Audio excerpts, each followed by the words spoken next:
বাইরে বৃষ্টি পড়ছে, এখন কিন্তু বর্ষাকাল, বর্ষাকালে কিন্তু পাখিদের ব্রিডিং সিজনটা চলে আসে।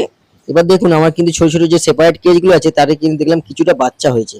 তো এটা কিন্তু হল্যান্ড বাজিগার পাখি। তো এটা কিন্তু 4টে ডিম পেয়েছিল, 4টে ডিমের মধ্যে 3টে বাচ্চা ফুটে বড় হয়ে গেছে এবং সুন্দরভাবে বাচ্চা কিন্তু ঠিক আছে। বাচ্চা কোনো হজমের সমস্যা বা কোনো কিছু সমস্যা হয় না, কারণ দেখুন পটি দেখলেই বুঝতে পারবেন যে পটিগুলো কচি ঝরঝর এবং সুন্দর পটি, কোনো ঠোঁটে বা গায়ে লেগে নেই বাচ্চার পটিগুলো। সেই জন্য কিন্তু পাখিগুলো সুস্থ স্বাভাবিক আছে। এই পাখিগুলোকে আমি দিচ্ছি সাদা সাদা ডিলাক্সের দানা এবং হজমের ওষুধ নিও 15। এটা হচ্ছে মেল পাখিটি বাইরে বসে আছে, মেল পাখিটি বাইরে গিয়ে ফিটিং করে ফিমেল পাখিটিকে খাবায়, ফিমেল পাখিটি বাচ্চাগুলো খাবায়। দেখুন বাচ্চাগুলো খুব সুন্দরভাবে আছে, বাচ্চাগুলো ভালোভাবে ফিডিংও করাচ্ছে। তো আমি দুপুরবেলা এদেরকে সফট ফুড, গম সিদ্ধ ও সাদা ভাত এইসব দিই। বাচ্চাগুলো খুব তাড়াতাড়ি এবং সুস্থ স্বাভাবিকভাবে বড় হয়ে যায়। ভিডিওটা ভালো লাগলে চ্যানেলটি অবশ্যই সাবস্ক্রাইব করে নেবেন, ভিডিওটা লাইক দেবেন।